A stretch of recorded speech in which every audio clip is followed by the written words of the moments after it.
New Life Church, and this is our mission statement. New Life Church is committed to creating a safe place for children and youth to treasure God and grow in Jesus Christ and understand His love and acceptance. Now, we know that most people come to Christ when they're children, so our focus really is providing the all-encompassing, safe environment. We want to be able to minister to these kids, and we hope that they give their hearts to Christ before they get too much older. So that's why we have such a focus on this. We want them to be safe. We want them to feel safe. Why do we need a policy? Why do we train every year? Well, it's not because we don't trust you. There have been instances in the past, and I'm sure anybody who reads the newspaper knows what those are, where there have been problems in churches. And our church is not, hasn't had anything happen in the last 30 years, but it's certainly a church that, like every other church, there are possibilities involved. So we want to make sure that we're being proactive in what we do here. I did a little research online just to get a sense of what is happening in churches in terms of child abuse and this sort of thing, and I was shocked. I found, just looking through headlines online, I found 87 cases in the United States alone in 18 months. Now, out of that 87 cases, you'd think, well, majority of those probably Catholic, because that's what you hear about most often. That's not the case. 71% were Protestant churches. And there are cases involving people who are just volunteers.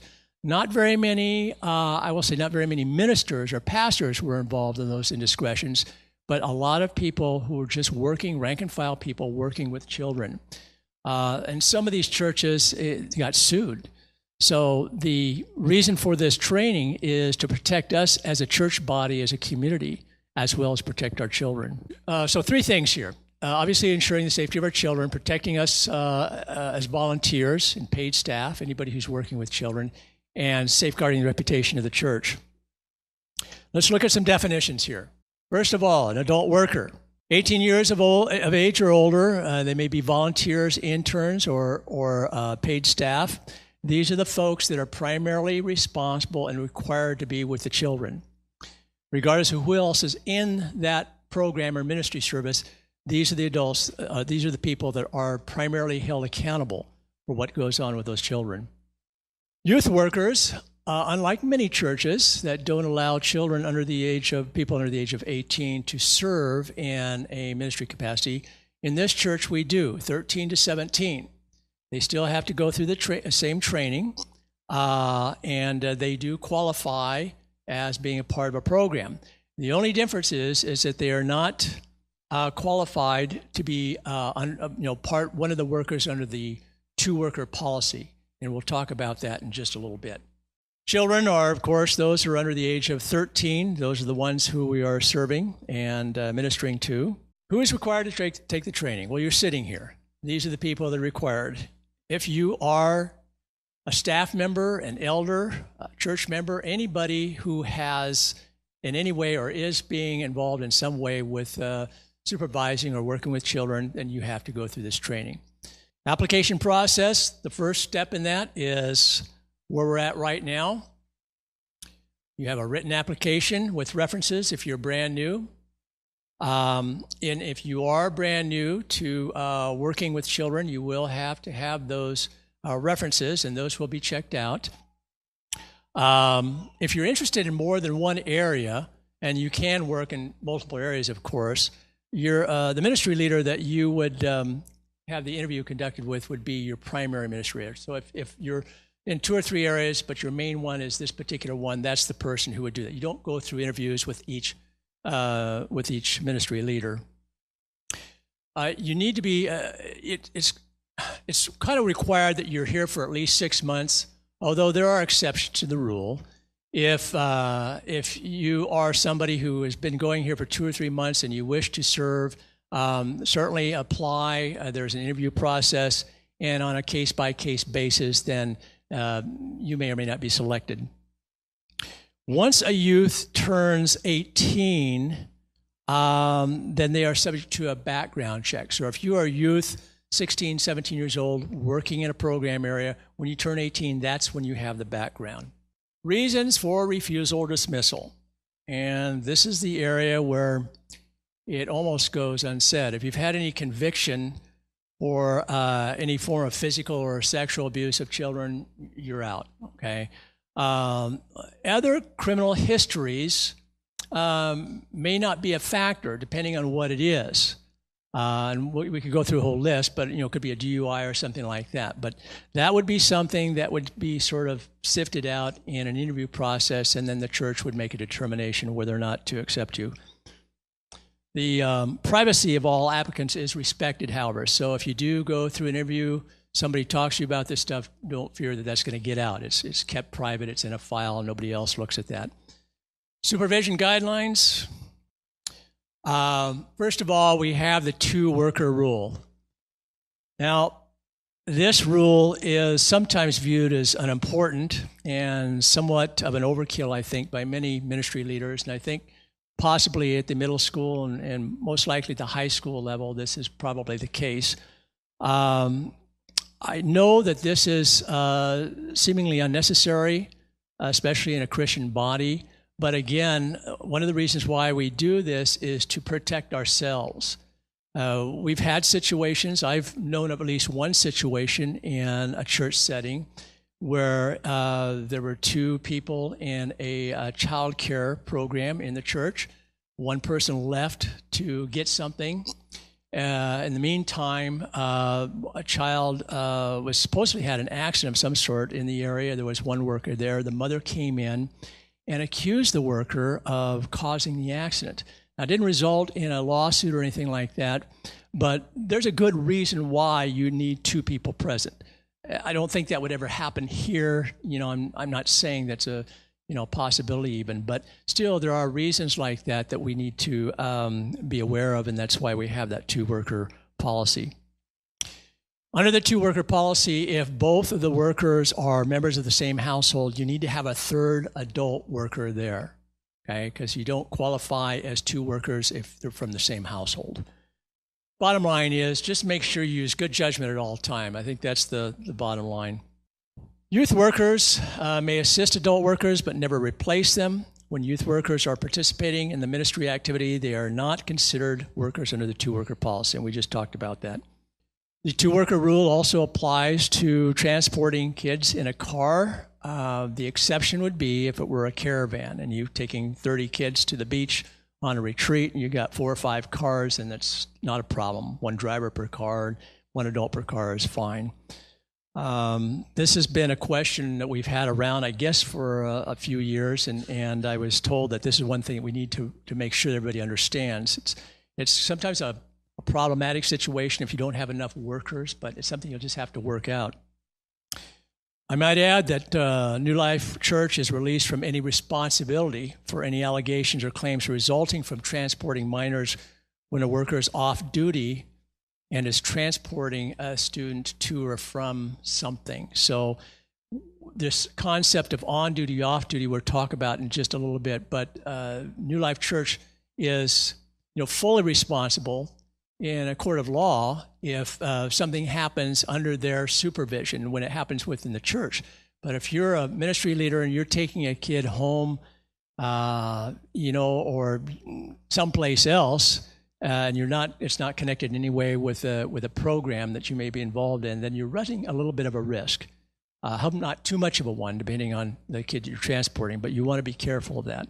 Approved workers are considered on duty at any church event. And as I mentioned, contact with children apart from church-sponsored events is considered personal. Once you've completed the steps in the application process here, once you've done that, turned in the form, and had your interview, then you are considered officially on duty at any church event. If you haven't gone through that process and completed the whole process and been approved, then you're not. Here's another no-brainer. Supervision is to be provided both before and after an event until all children are in the care of family members or authorized to leave on their own. Never leave a child standing on the street corner. You've gone home after a church event thinking that their parents are going to come by and pick them up.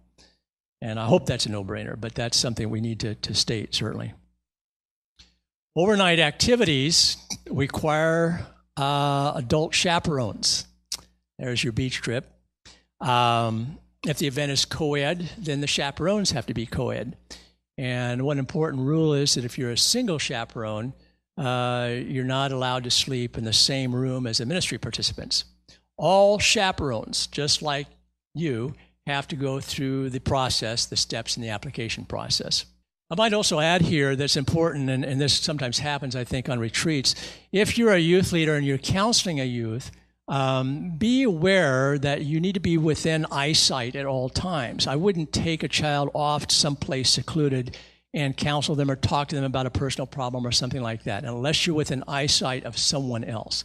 Again, that's for your safety, and that kind of goes along with this here. Restroom guidelines. These are, again, common sense, still bears reminder.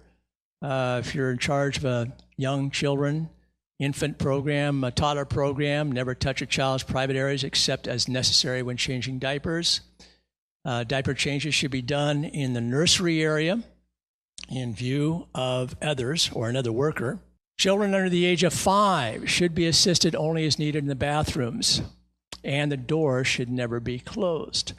I might also add that if a child is under the age of 5, you also need to make sure that you accompany that child to the bathroom, or have somebody accompany the child to the bathroom, or take all the children to the bathroom if you need to. You can't send a child to the bathroom under 5 for the same reason that you wouldn't send your kid down to the local store to get a loaf of bread. I mean, they can wander off. Some children are more dependable than others, but you and I both know, if you've had children, that under the age of 5, their process of direction and so forth isn't always there. Each campus has its own restroom challenges, so I might ask you to check with your ministry leader or your pastor at the other 2 churches to find out what the situation is in those areas. Classrooms, all classrooms or locations where children meet should or have, I'm not sure, I haven't checked all the classrooms in all the churches, but they should have a window. If not, then the expectation is that you, again, leave the door open when you're conducting a program. Appropriate communication and conduct. It's probably one of the most critical areas of our training, and I would ask you to ask questions if any of this you don't understand or you just have some thoughts that you want to share. That's fine too. Physical contact is a part of any ministry program with children. I understand that, being in a public school, I know that you do, and it's very important, quite frankly. I wouldn't disagree with you there, but like anything else, you need to be careful. And this would probably depend more on the age of the child than anything else. When I was in an elementary school, I had kids running up to me all the time and giving me hugs, and that was perfectly okay. In a high school, I was always a little more careful. You know, we did the side hug thing, but I always, I never felt comfortable with that, and for a number of reasons, which we won't get into here. But just, make sure that, first of all, your contact with the child is age appropriate. And avoid any contact that might be misconstrued in any way. When I was in the school, especially with middle schoolers, oftentimes when I wanted to get their attention in a hallway, I would go up and put my hand on their shoulder and make them have eye contact with me. That was very important. One time I had a child who just threw my arm off and walked off, and I was sort of startled by that. And I called the child into my office later on that day because I wanted to reiterate the point I was going to make with him. But in the conversation I had with him, I found out that his father always did that to him, put his hand on his shoulder whenever he was about to smack him. And that's what he got at home. So there are boundaries that kids have based on their background and even their culture too. I could give you examples of that, but I won't. Use good discretion. And I won't tell you, I mentioned the side hug. Last time I was in one of these trainings, I was watching from the back, and I think whoever's doing the presenting said, side hug is the way to do it and so forth, and I saw all kinds of heads rolling, and oh my golly, and high school leaders, youth leaders, just shaking their heads. I'm not here to say that's how you do it, because you know your kids better than anybody else, okay?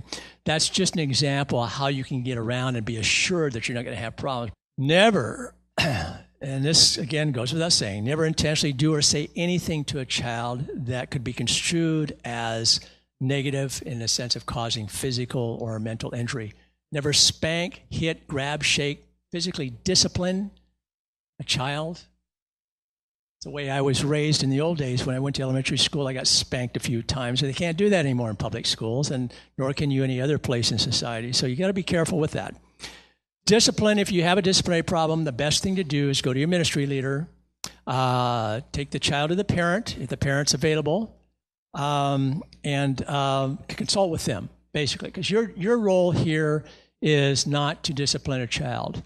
If you have to do that, then the child probably needs to be removed, and you can take them to another location and hopefully find the parent. That would be probably the best bet. Here we go. This is the nitty-gritty stuff. Never make comments of a sexual nature or engage in contact that could be interpreted as sexual. I know that wouldn't happen. Do not engage in sexual relationships with minors. The church's insurance policy will not provide for the worker's legal defense.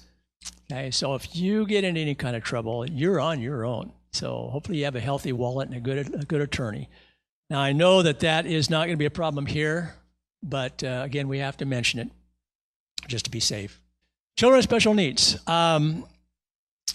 Be patient. There are children that you will have, and some of you already know who they are, that are identified as special needs kids. And it might be just that they're a little hyperactive, ADHD.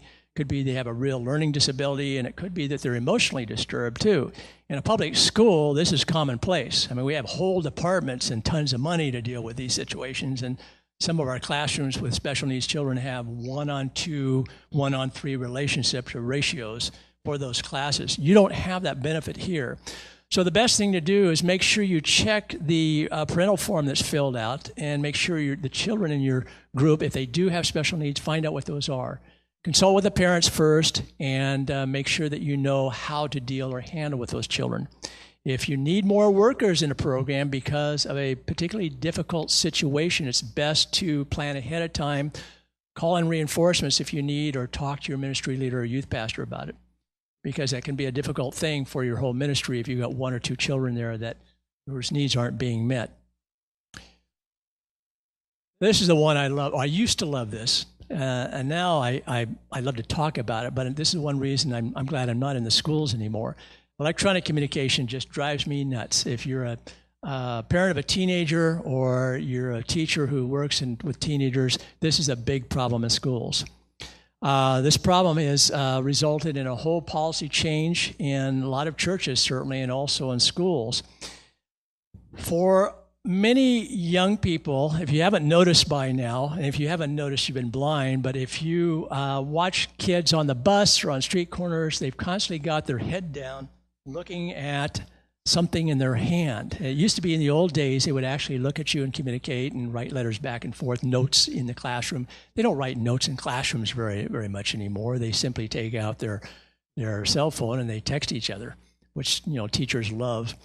But the opportunities for things to go wrong with that are fairly prolific. Social media guidelines.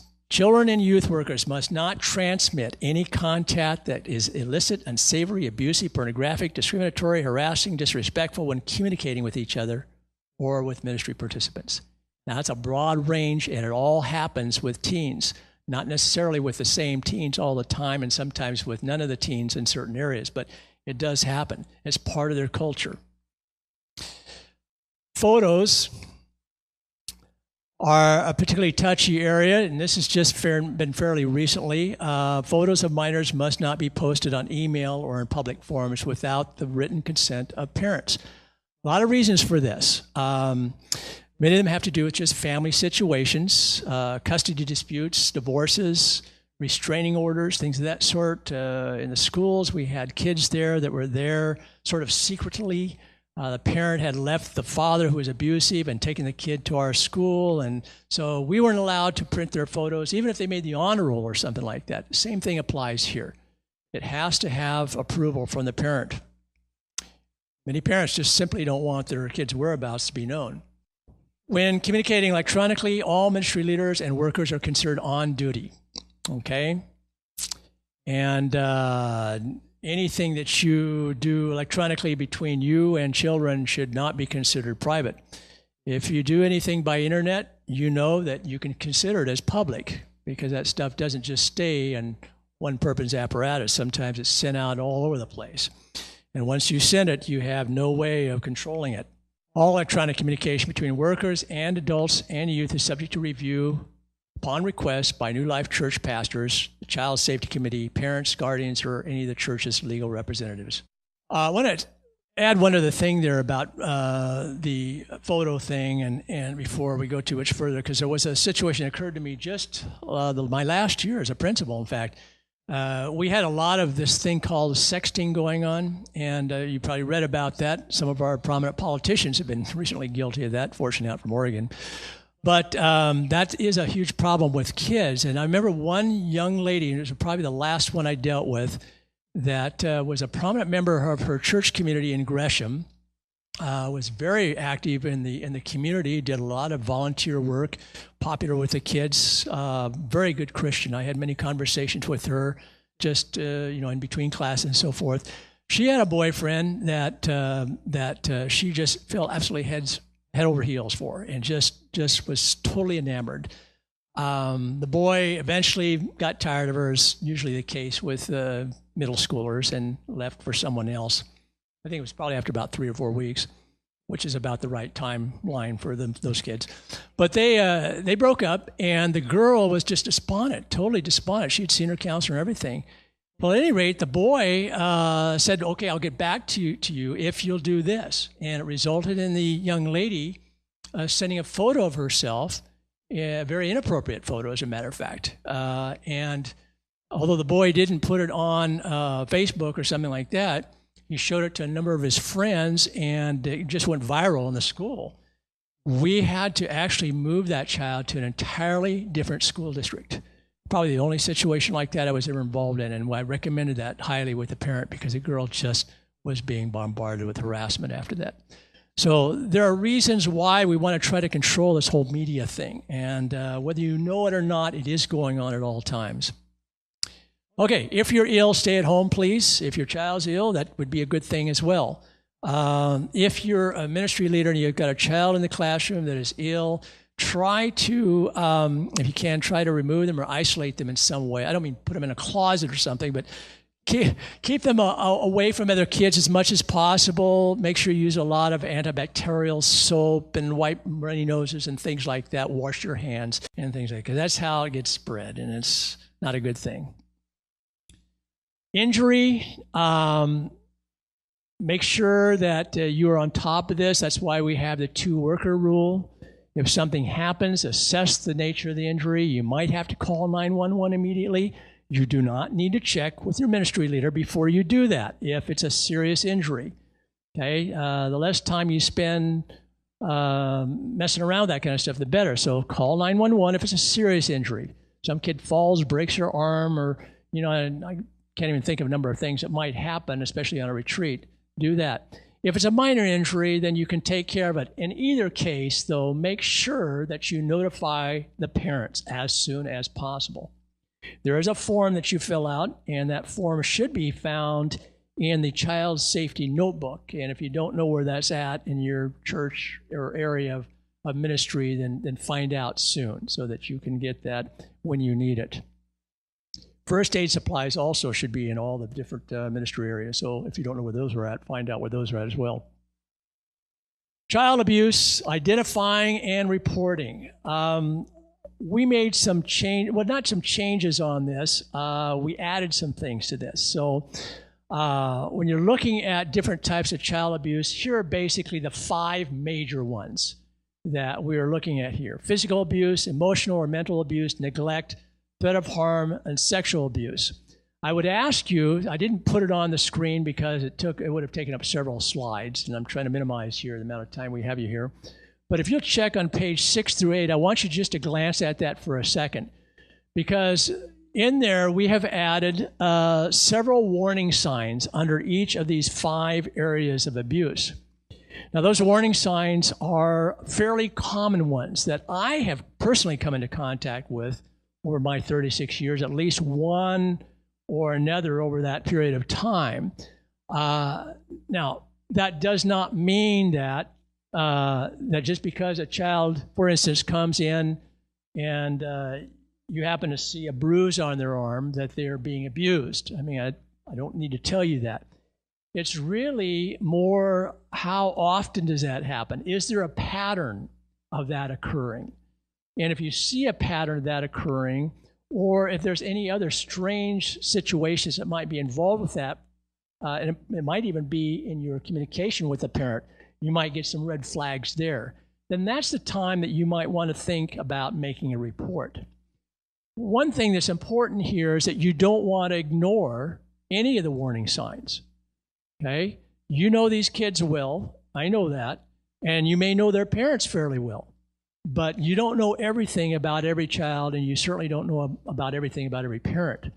So trust me, from my standpoint and things that I've had to deal with over the past, you will be surprised how often things might be occurring in homes, and you're just totally unaware of it.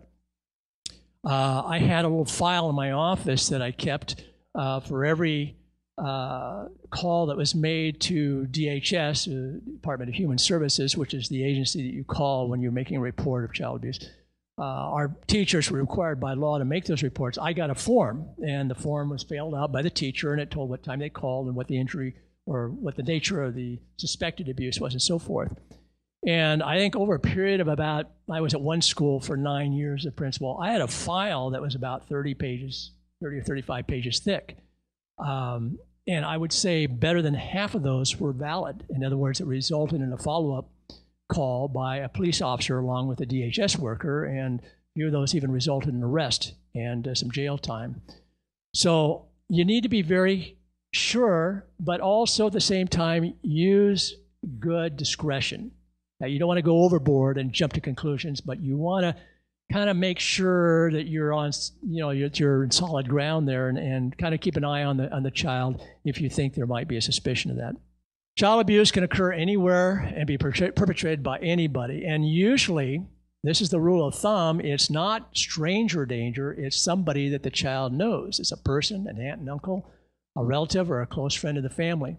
And here are some of the other things. I've already mentioned the sexting, but peer abuse and bullying, this kind of goes along with, in some ways, with the electronic piece, because nowadays out there in schools and every place, most of the bullying, I won't say most, I shouldn't say it, probably 50% of the bullying is now done online.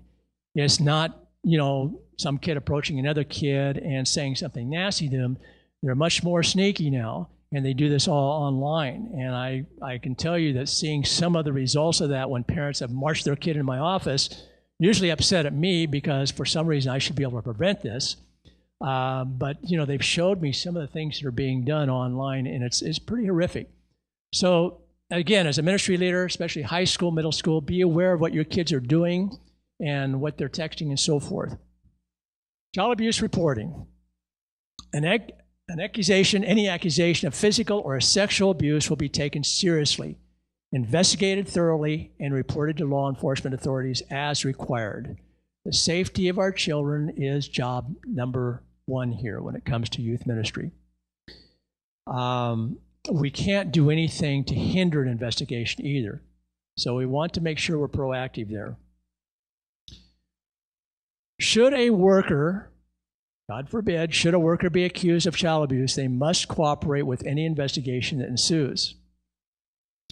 If a worker is accused, and just accused at this point, they will not be allowed to work with the children until the whole thing's been cleared up. So from the time that a worker has been brought forward to the elders or to the ministry leader or to the pastor, that person is from that time released from responsibilities in that pastoral setting until after they've come to some sort of agreement or decision on that. Who must report?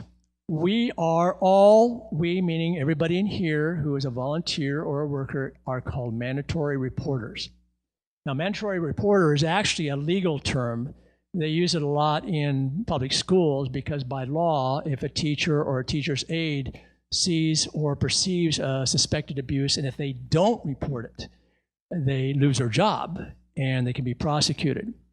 And I will tell you that in schools, teachers don't even have to talk to the principal about it first. They don't necessarily consult with me or with the counselor or anybody else.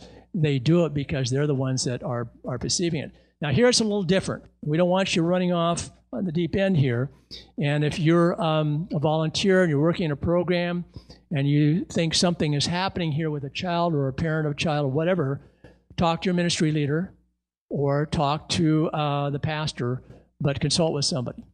The person, the ministry leader is obligated, and the pastor too, is obligated to call DHS if it's more than just a slight suspicion of something going on. A pastor must be notified immediately if a church member is accused, as opposed to a non-member, a church member. So you would need to talk with the pastor directly on something like that. Church members are under spiritual authority, as you might guess, and so as church members, you pledge yourself to the authority, a higher authority, really, than the state even, and that is to your church. So the church will be there for you, certainly, if you have been wrongfully accused of something, and they'll be there and help you out as much as possible. But certainly if it's a member, it's a whole different ball game, and that goes directly to the pastor. Once a report is made, church notifies DHS, appropriate law enforcement agency. Reporters of abuse remain anonymous. That's important to know, because I know one of the fears that you might have, if you're debating in your mind, should I report this or not? Gee, I think it looks horrible, and it's been happening often, and he keeps coming in, he's got bruises all over and burn marks, but I don't want to get myself involved. So you ignore it. Wrong. Don't do that. You are protected. And this is why we ask you, when you do see something, if you're a volunteer, you report it to your ministry leader. If it's serious, it'll go to the pastor, and the pastor will do the dirty work in terms of DHS and so forth. You are off the hook, okay, from that point on, unless you are called as a witness in a trial of some sort. That's the only, unless there is. But you are, DHS will keep your name anonymous. They don't tell the person when you've made a call to them. They get the information, they take your name down, but they don't run to the person and say, well, guess who told on you? That doesn't happen. I've never had it in all the cases I've ever had at school. I've never had a party come in and knowing even who made the report on them. A party meaning a parent who was accused. Now, I've been the recipient of it on many occasions. They've come in there, gunning for me because they think I should be, informing my teachers. They have no right to do that. But, that's why I was paid the big bucks. But for you, and for teachers and certain other people in that situation, you are okay. Just report it to the next higher up, and then you can walk away from that, and there's no problem. You don't have to worry about it. And I've already stated that. Failure to report an incident of abuse may be punishable by a fine or imprisonment. And this is per Oregon statute, I might add, so I didn't look it up, but it is there. Responding to child abuse allegations. All allegations are taken seriously, okay, regardless of whether we think they might not be true or not. We don't know the whole story. And that's the bottom line. That's why we have agencies like DHS and we have police departments and things like that. When they make a call on the parents, if they received a report, they'll determine, whether it's valid or not. They're not going to come back to you and say, well, you silly idiot, you made this report. There was nothing there. Why did you do that? They're never going to do that. In fact, I will tell you that any DHS worker would thank you profusely on the phone for giving the report, regardless of whether there's any substance to it or not. Reporters should not make any statements or take action that might cause the alleged victim to feel guilt or blame. And I can see that happening in a church because we all know each other really well, especially if you're a ministry leader, you've been in the church for a long time, and some kid is saying, Mr. so-and-so, this is what he did. You say, well, I've known that guy for years. He's a fine Christian. He would never do anything like that. That can't be true. It's a difficult situation, but you've got to err on the right side here. Let the pastor, let somebody else deal with that aspect of it. But if you hear of an abusive situation or you suspect someone, if it's involving a volunteer or a youth leader, you've got to report that. Never discount an accusation. Very important. All these situations are handled in a timely manner. Privacy is there.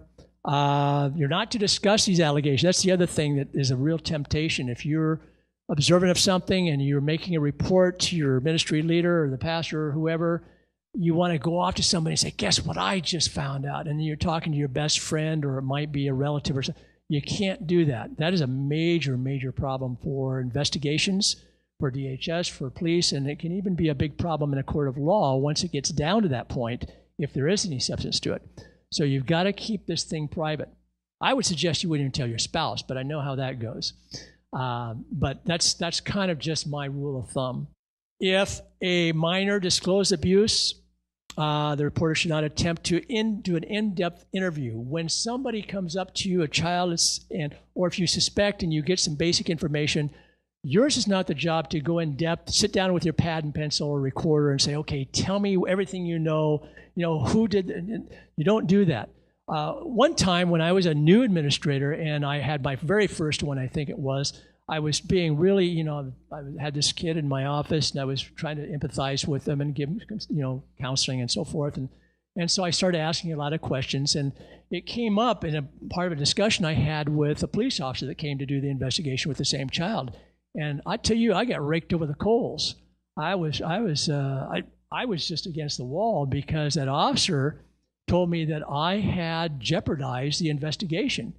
And because of the questions I had asked and the thoughts that I might have imprinted in that child's mind, I may have destroyed the whole possibility of any sort of prosecution. So I learned very quickly to get the basic facts, give it to the next level up. Again, move yourself away and don't worry about it anymore. And here's the basic information that you need. Now, most of this probably is already on file in the church office, because when a child registers for a program, I imagine they have their name and address on there and the date of birth and all that. But this is stuff that you need to have if you're making a report to DHS, or if you're making a report to a ministry leader or to anybody else. Make sure you have this stuff. Okay? It's victim's full name, date of birth, address, name and address, nature of the abuse, again, just the very basics, and the name of the alleged abuser. Very, very important that you're compassionate and reassuring with whoever you're working with here. This is probably the most important thing, and it might be overlooked in some cases because you're so focused on what the incident was and who the perpetrator might have been that you sometimes forget about the child. That's where your job really is at once you've made your report, going back and making sure that the child is feeling comfortable and that they have somebody to lean on. We all know this because we read the newspapers about incidents involving kids who come forward 20 years later. They were 6 years old when the situation occurred. They're 26 now, and they're finally making the report. But be aware that kids will talk sometimes about things that happened years ago. It's no less of an incident than if it happened just the previous day. Okay, you take it seriously just like anything else. Kids sometimes will only give you information in bits and pieces, a little at a time, and it's up to you to kind of put that together. Work together for the safety of our children. Again, I would ask you on these to, knowing the signs, possible causes of abuse and so forth, make sure you have your handout. Refer to those situations on pages 6 through 8. Rule of thumb, never put yourself in a situation in which your conduct is questioned. And if you observe a questionable behavior, report it to your ministry leader or a child safety committee. By the way, a child safety committee is in a little bit of disarray right now. I am the one here at this church. I surely am not sure who is being represented at the other two sites. So when you get back to your regular church at Wilsonville or Robinwood, make sure you check there and find out who that person is, because that would be one of the two people that you would report to if you need to. And again, we're striving to set a standard of appropriate conduct so that our children and youth can recognize and can be recognized for who they are and be trained and be ministered to, and they don't have to feel unsafe. So that's the bottom line.